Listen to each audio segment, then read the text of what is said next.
Okay, so we did the slokas. Next time, tomorrow, we'll learn a new sloka, okay? I think we'll do it outside here. It's nicer with more space. In there, it's a bit congested. And here we can do it with Sosi Maharani under her shelter. Okay. Shri Bhagavan Uvacha Prajahatiyara Kaman Sarvan Partan Manogatan Atmanyavatmana Tustasthita Pragyastaruchate. So today we're going to talk about this verse. We didn't have a course about this verse yet. We're going to talk about verse 55. Alright? Prajahati yara kaman sarvan parta manogatan atmanyavatmana tustas stita pragyas taruchate. So Krishna said, O Arjuna, O Partha, when the living entity renounces all kam, Prajahati yada kaman means when we give up all kaman, so material desires, but generally we think of kam as material lust. Prajahati yada kaman sarvan partha manogatan, which arise from the mind. Atmanyavatmana tustas, and is satisfied within the self alone. Stita pragyas taruchate. At that time, a person is said to be of steady intelligence. Stita pragya. So, what's a good example of this? We were talking about, in the previous sloka, when we were talking about Stita Pragyasta Tadbhasa, we talked about how a sadhu sits, how he walks, how he talks. But also we were talking about things that could be said to be more external. And so this verse, Krishna immediately talks about the internal state of a Stita Pragya sage. He doesn't immediately say this is how they sit. Because Arjuna's questions were, how does a sadhu sit? How does he talk? How does he walk? How does he act? How does he engage in samadhi? So when Krishna answers, this is the first verse of Krishna's answers to that Stita Pragyasta verse. So his first verse is this one, which summarizes it all. Prajahati yada kamam, they've given up all kinds of material lust that arise from the mind. So I was thinking, what's a very important personality who can represent this stage, because it's good for us we can judge everything according to different personalities. So who is a sadhu or a devotee who has come to this stage, Prajahati yada kaman, who gives up all kinds of desires arising from the mind and all kinds of agitations and urges. For us, if we're in a good environment, a good atmosphere, then it's not so hard for us to resist too many temptations, because there's no temptations here for us. But if you're surrounded by material temptations, then can we resist it? So a really good example of this is Srila Haridas Thakur.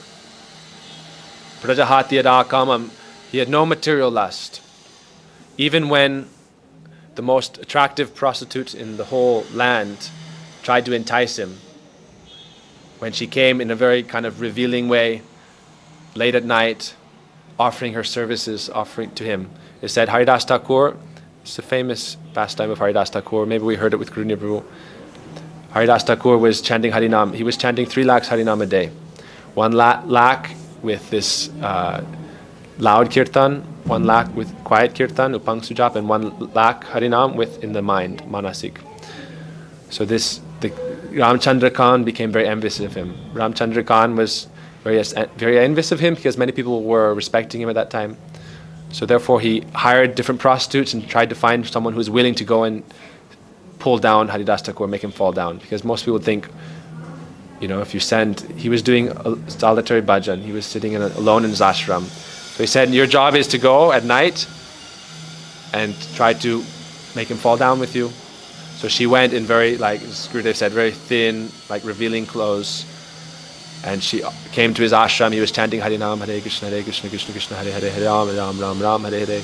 And she came before him and tried to interrupt him. Oh, please accept me. I've come to offer myself to you. I'm alone. I want to meet with you. I want to be with you. Please accept me. So he's told her, he didn't reject her also. It said sometimes if you forcefully reject, it shows you still have some lust. You're not detached. He wasn't like very offensive to her. Oh, get out of here. You just tried to come and make me fall down. He said, you just sit and wait. He said, I haven't finished doing my daily Harinam. I've made a vow that I won't eat or sleep or do anything until I finish my Harinam. So just sit and wait. And when I'm done with my Harinam, then I'll fulfill your desires. I'll satisfy you. Basically, I'll satisfy you.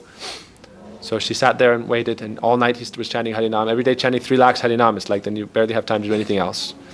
So all night passed, and then it was morning time, and she was like, "Oh, I have to, go soon. I can't be here in the daytime."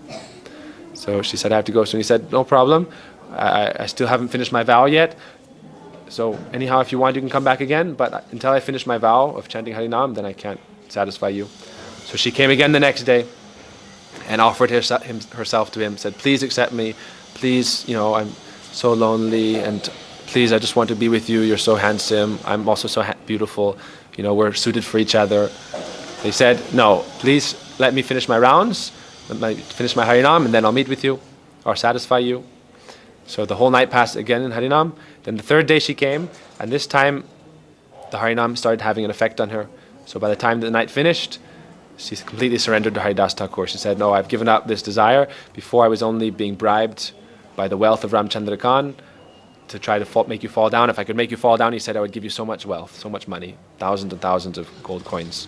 She said, "He was just trying to trick me and cheat me, but now I feel completely satisfied by this nectar of Harinam, this elixir of Harinam Amrita. So please give me Harinam and tell me, now accept me as your disciple." So he didn't reject her. This is one thing, because before it said this verse, like Vita Raga Baya Kroda Stiti Dir Muni Rijite. Someone who's free from either Raga Dvesha Vimuktaisthu Vishayan Indriyashcharan Atma Visir Vidyatma Prasadam Adhigacchati. I think that's verse coming up. Raga Dvesha Vimuktaisthu Vishayan Indriyashcharan Atma Visir Vidyatma Prasadam Adhigacchati. How do you get Krishna's prasad? The next verse after that says, Prasade Sarvadukanam Hanirasya Upajayate Prasannacheta Sohyaso Buddhir Paryavatishte. Your intelligence will be firmly fixed when you take Krishna's prasad, and that destroys all dukh, all misery. But how can you reach that stage? First, Raga Dvesha Vimuktaisthu. Become free of either attraction or like rejection of things in this world.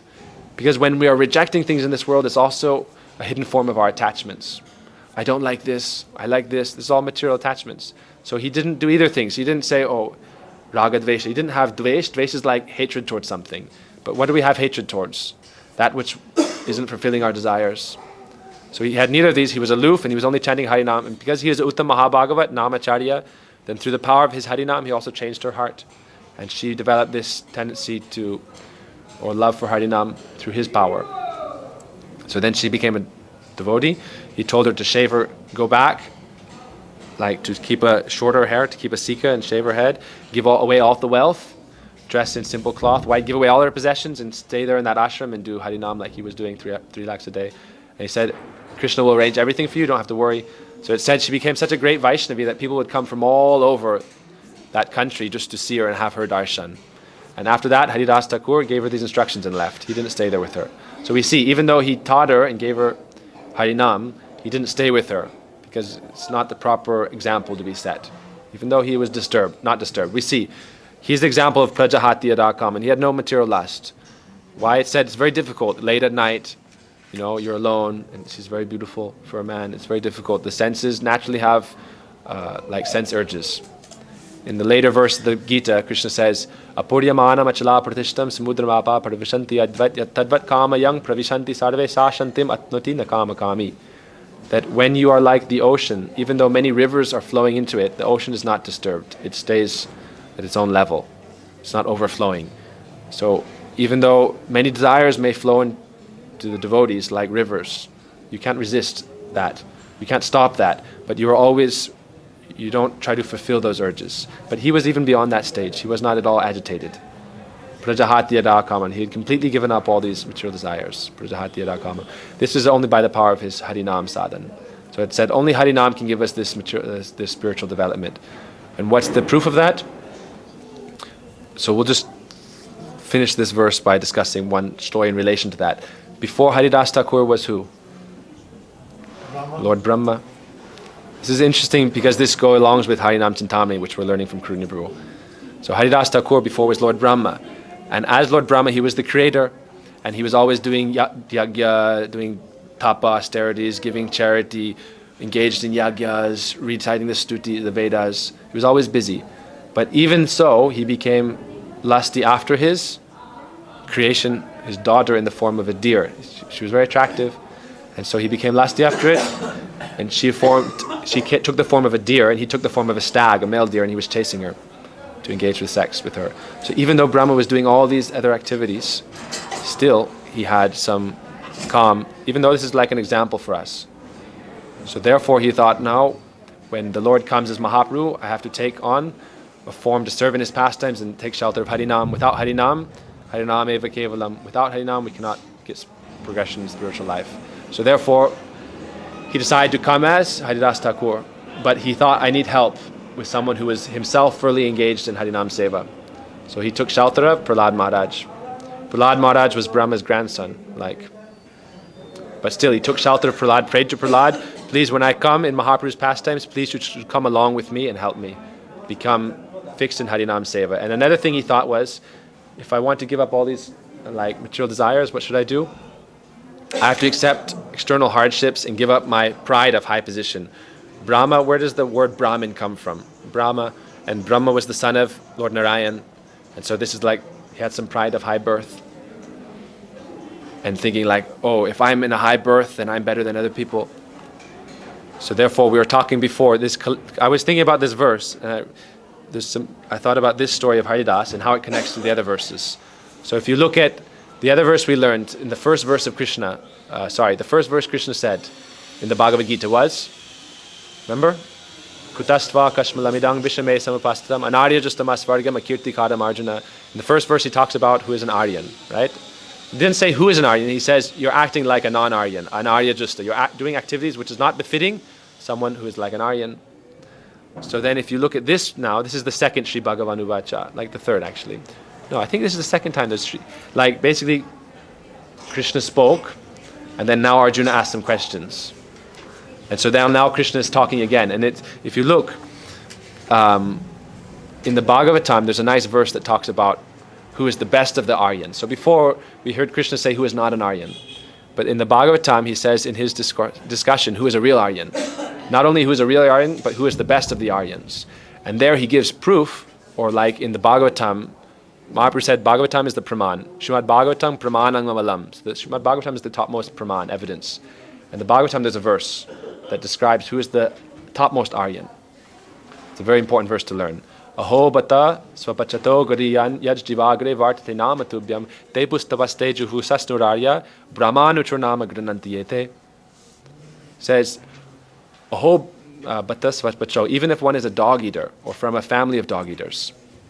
Aho bata swapacho means born from family of dog eaters, which is considered the lowest caste in India.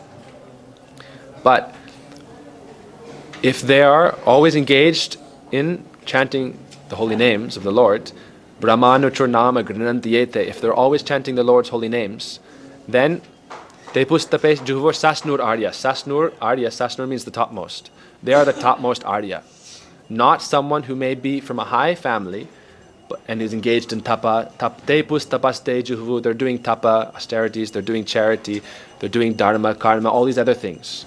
But they're not chanting Harinam, they're not taking shelter of Krishna, then they're not a real Aryan. But on the other hand, Brahmanuchurnama granantiyete, if they're taking shelter of Harinam and worshipping Krishna through Bhakti Yoga, then they are the topmost Aryan. So that is somehow connected. And that's before Krishna said who is not an Aryan, you're acting not like an Aryan, and now he's saying in the Bhagavatam who is the real Aryan or the topmost of Aryans. So we see with Brahma, he was from a high birth. It's like the topmost birth, you could say, the son of God. He came from Krishna's navel in the lotus flower. So then he decided I should take birth as Haridas Thakur. He thought, when I come in Mahaprabhu's Leela, I'll take a very externally low birth, the birth as a Yavana, or from a Muslim family. And then I'll follow Dharma, Bhakti Dharma, because then I won't have any pride. I'll be very humble.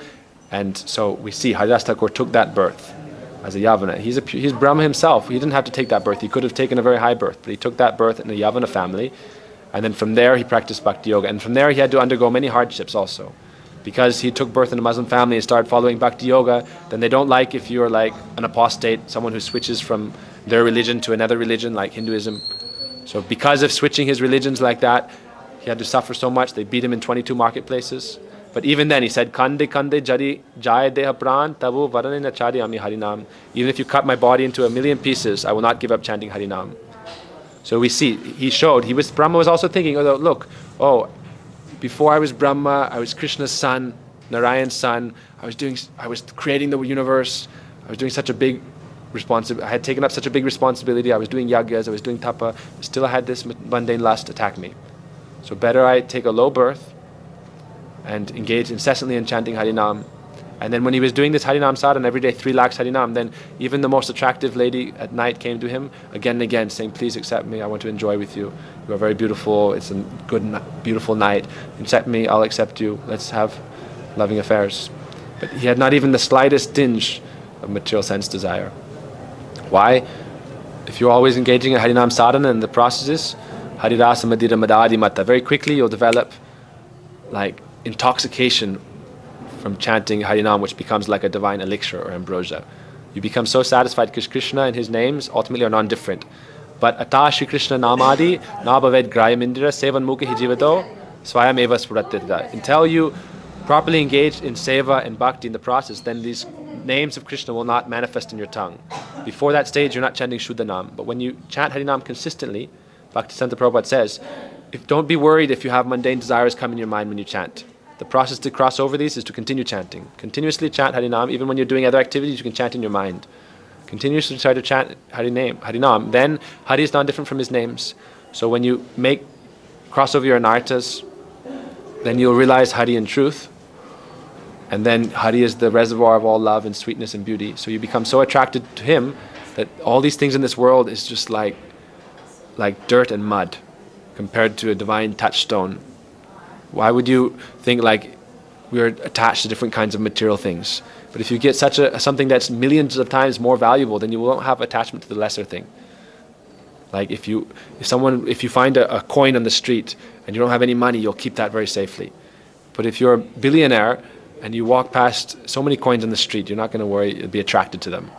So this is like if we're chanting Harinam consistently, we develop taste for Harinam, which means taste for Krishna's association, Radharani's association and service, then these material lusts will be so insignificant, like completely negligible. Not only insignificant, but at that time your calm will develop into prem gradually.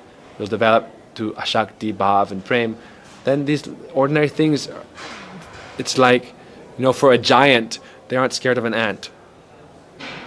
Or like a pebble on the road. It's like your bhakti becomes so powerful that these things are like completely insignificant. So then you can reach the stage of prajahati, rakaman. Otherwise, you may try to do yoga austerities, and sages perform austerities in the Himalayas for thousands and thousands of years, like Vishwamitra. But simply by the jingling of the ankle bells of Menaka, a heavenly damsel, he heard this even, and then he opened his eyes, saw her, and he fell down like Shabari. He did austerities for 10,000 years in the Jamuna, but then he developed some lust, only seeing fish mating. Because he made some aparad to Garuda, then he saw fish mating, then he was lusty, then he got out, went to the king, took on an attractive form, and married 50 princesses, and would enjoy with all of them simultaneously in multiple forms. Yes. So he had no material lust. Okay? So we'll stop there. 17 minutes. Okay? Chalo. No, important slokas. I just wanted to talk about, I was thinking like important slokas.